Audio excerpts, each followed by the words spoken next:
La succession d'Emmanuel Macron qui semble déjà ouverte. Alors quels sont les prétendants les plus crédibles pour 2027? Réponse avec vous, Jean-Marc Vittori. Bonjour Jean-Marc. Bonjour David, bonjour tout le monde. Jean-Marc Vittori, éditorialiste aux Échos. Le président qui ne pourra pas se représenter dans 3 ans. Et à 46 ans, ces jeunes diront certains, la question de la succession se pose déjà. Pourtant, après, ça fera 10 ans à la tête de l'État. Oui, la Constitution ne lui laisse pas le choix, hein, et c'est difficile pour lui. Il aura effectivement 49 ans, même pas 50 ans en 2027. Songez que le plus jeune président de la République élu sous la Ve République avant lui, c'était Valéry Giscard d'Estaing. Quand Valéry Giscard d'Estaing était arrivé au pouvoir, il avait 48 ans. Et donc là, mais voilà, la Constitution ne lui laisse pas le choix. Donc la présidentielle, c'est dans 3 ans et demi. Vous allez me dire 3 ans et demi, c'est loin, sauf que un deuxième mandat, un second mandat en l'occurrence, c'est épuisant. On le voit bien, et on voit bien que ce qui s'est passé avec la loi immigration va encore accélérer le jeu de la succession. Il y avait déjà des candidats qui commençaient à se positionner depuis plusieurs mois, mais là, il y a fort à parier que ça va s'accentuer dans les mois qui viennent. Loi immigration qui finalement a été adoptée dans la douleur, on peut le dire comme ça. Elle va laisser des traces, encore une fois, et susciter des vocations, encore plus de vocations. Ben, clairement, hein, elle étire le camp macroniste, hein, avec un coût politique qui est élevé, hein, un ministre qui démissionne, d'autres qui ont visiblement hésité, et l'histoire n'est peut-être pas terminée. Le quart des députés Renaissance qui n'ont pas voté la loi, c'est un coût extrêmement élevé. Donc on voit bien que ça fragilise encore le président. Évidemment, sa première ministre qui a eu hier une phrase extraordinaire, hein. Elle a dit que le président n'avait pas reçu la démission d'Aurélien Rousseau, le ministre de la Santé, or que normalement c'est la première ministre qui reçoit la démission, ce n'est pas le président. Article 20 de la Constitution, hein, c'est le chef du gouvernement qui s'occupe de ça. Et donc on voit bien que tout l'édifice est extrêmement fragilisé. Et quand l'édifice est fragilisé, évidemment, il y a des petits nouveaux ou des grands anciens qui tentent Voilà, de commencer à avancer leur plan.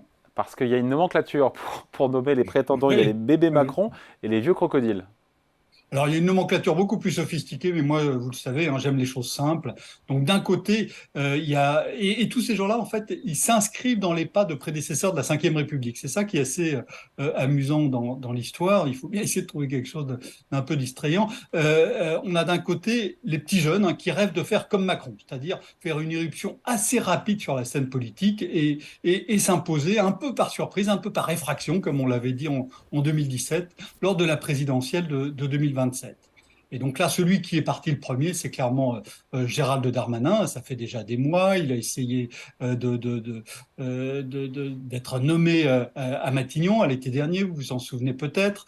Et clairement, on voit qu'il y pense pas seulement en se rasant, pour reprendre la formule de Nicolas Sarkozy. C'est pas totalement par hasard que je prends la formule de Nicolas Sarkozy, parce que Gérald Darmanin, c'est plus un bébé Sarkozy qu'un bébé Macron, hein. Il a d'abord travaillé dans les rangs du parti de Nicolas Sarkozy, dont il a été l'un des principaux conseillers avant de s'éloigner de lui. Et puis il a exactement le même parcours que lui sur le plan ministériel, hein. D'abord ministre du budget, même si l'intitulé du portefeuille a changé, et puis ensuite un ministre de l'Intérieur plutôt dur avec ce que Nicolas Sarkozy a appelé la racaille, et par contre assez conciliant avec les policiers. C'est exactement l'itinéraire qu'avait suivi Nicolas Sarkozy. Donc ça, c'est le plus ancien en lice. Avec la loi immigration, il se prend tout de même, si vous permettez l'expression, un pet au casque. Ça va être plus compliqué pour lui. Mais il y en a d'autres, hein, qui se pointent, hein. Il y en a un qui est clairement dans la course déjà, lancé depuis la rentrée. C'est C'est Gabriel Attal. Gabriel Attal, Eh oui, oui, le ministre ça on avait compris, hein. de l'Éducation, hein. Il a 34 ans, il est tout jeune. Il est encore plus jeune que Macron ne l'était en 2017. Et lui, on voit bien qu'il avance de manière extrêmement méthodique, hein. C'est quelqu'un de très organisé, un brillant orateur aussi. Et ce qu'il annonce sur l'éducation, on voit qu'il y a à la fois des mesures de fond et puis des petites mesures, ce qu'on pourrait qualifier de petites mesures, mais qui sont symboliques et qui frappent l'opinion, hein, comme l'interdiction de la baya à la rentrée. Et tout ça fait qu'aujourd'hui, selon certains sondages, il serait l'homme politique le plus populaire en France. C'est même une percée tout à fait spectaculaire. Donc voilà, il y a clairement Gabriel Attal qui se positionne. Puis il y en a un autre qui est un peu en retrait et qui visiblement a des états d'âme, mais je pense qu'il pourrait aussi tenter de jouer sa carte. Alors peut-être à la mairie de Paris lors des municipales, mais je serais très surpris qu'il n'y ait pas la présidentielle quelque part dans un coin de sa tête. C'est Clément Beaune, hein, avec une partition un peu plus à gauche, Ministre des Transports. qui l'exprime clairement, mais de manière très régulière. Donc ça, c'est aussi un message. Le jour où la NUPES aura définitivement complètement volé en éclats, si ce n'est déjà fait, il peut y avoir des gens qui peuvent être tentés à gauche, qui peuvent être tentés par ce personnage-là. Donc, et il a multiplié lui aussi il fait des petits gestes, hein, comme l'annonce du gel des tarifs de la SNCF pour certains trains, hein, pour les Ouigo et pour les intercités, les TER, les intercités, pardon. Tout ça, ça montre, voilà, c'est un coup. Macron, hein, il apprécie bien ces coups-là, il en a fait un certain nombre. Et donc Clément Beaune, il fait jouer aussi sa petite musique. Donc ça, c'est du Donc, côté des bébés des Macron. bébés Macron, de ceux Et qui rêvent de faire comme lui. voilà. Il y a les vieux crocodiles aussi. Alors, qui Ah sont les bah vieux oui, crocodiles? alors ça c'est simple, hein, c'est tous ceux qui sont plus âgés que Macron. Et là donc il y en a un qui est clairement en pointe, hein, comme bébé, comme Gérald Darmanin chez les bébés. Chez les crocodiles, c'est Bruno Le Maire, le ministre de l'économie, des finances, de la souveraineté numérique. Et donc lui clairement il essaie de se positionner. Il l'a fait en intervenant sur un domaine qui n'était pas le sien. Alors jusqu'à présent il se contenait à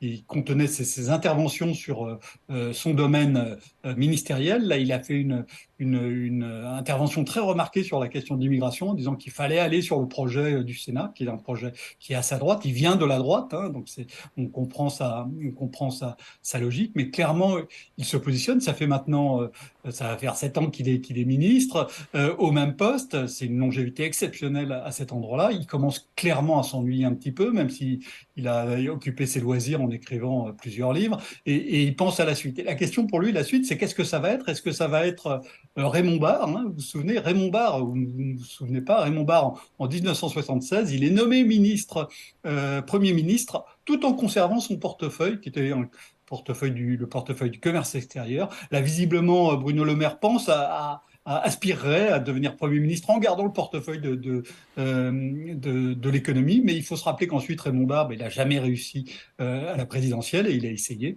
Donc ça, c'est la première voie pour Bruno Le Maire. L'autre voie, c'est la voie Giscard d'Estaing. Giscard, il a été ministre de l'économie et puis à la faveur d'un événement imprévu qui était le décès de Georges Pompidou, il s'est imposé à la présidentielle en battant un ancien Premier ministre de Georges Pompidou, qui était Jacques Chaban-Delmas, au premier tour. Et donc, voilà, le maire, est-ce qu'il veut prendre la voie Raymond Barre, Premier ministre, mais sans doute pas président après, ou la voie Giscard, qui est arrivé à s'imposer dans la présidentielle? Donc ça, c'est clairement celui qui est le plus en place. Et puis, il y en a d'autres derrière. Il y a les anciens premiers ministres. Édouard Philippe. Édouard Philippe, visiblement, il ne pense qu'à ça depuis qu'il a quitté Matignon, ce qui est un phénomène assez classique chez les anciens premiers ministres, hein. Et donc, il a repris sa ville du Havre, il a écrit un livre, il a monté une formation politique. Ça, c'est vraiment le schéma classique de celui qui veut se positionner pour la présidentielle. Il y a un autre ancien premier ministre qui, lui, s'est mis plutôt en réserve, hein, qui est Jean Castex, qui a été nommé à la RATP. Donc, lui, il est retourné vraiment sur le terrain. Et dans un scénario improbable, il pourrait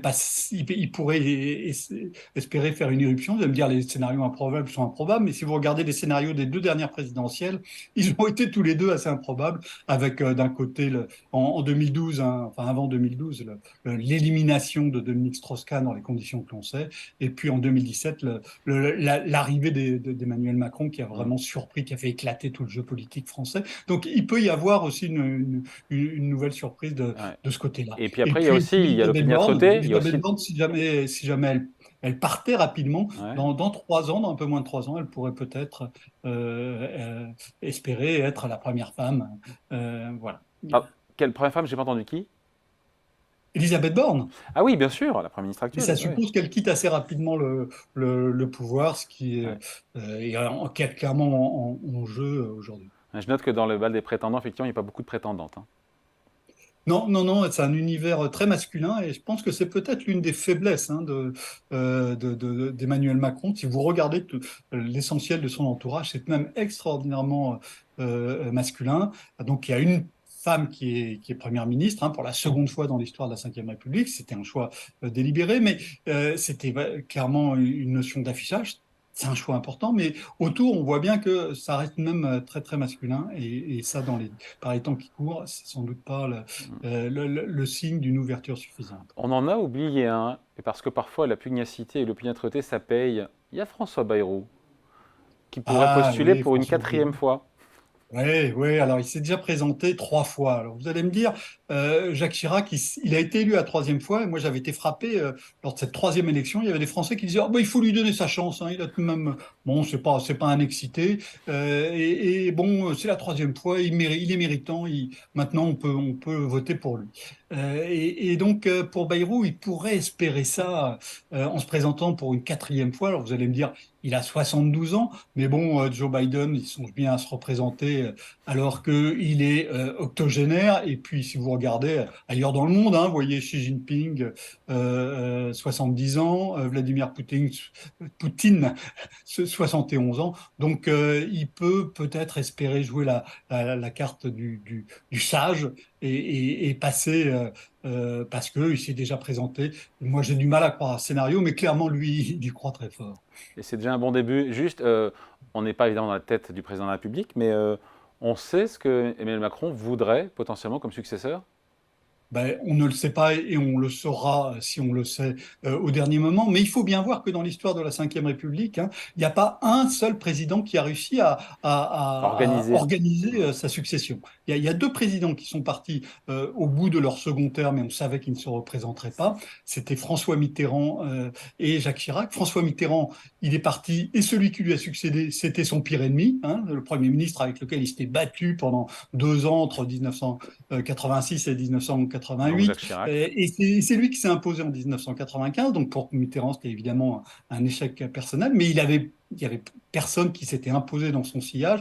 Lionel Jospin était même assez loin. Et ensuite, en 2007, Jacques Chirac part et qui se fait élire, c'est Nicolas Sarkozy, qui avait des relations avec Chirac qui étaient détestables hein, depuis 1995, parce que Nicolas Sarkozy avait soutenu Édouard Balladur, qui s'était présenté contre Jacques Chirac.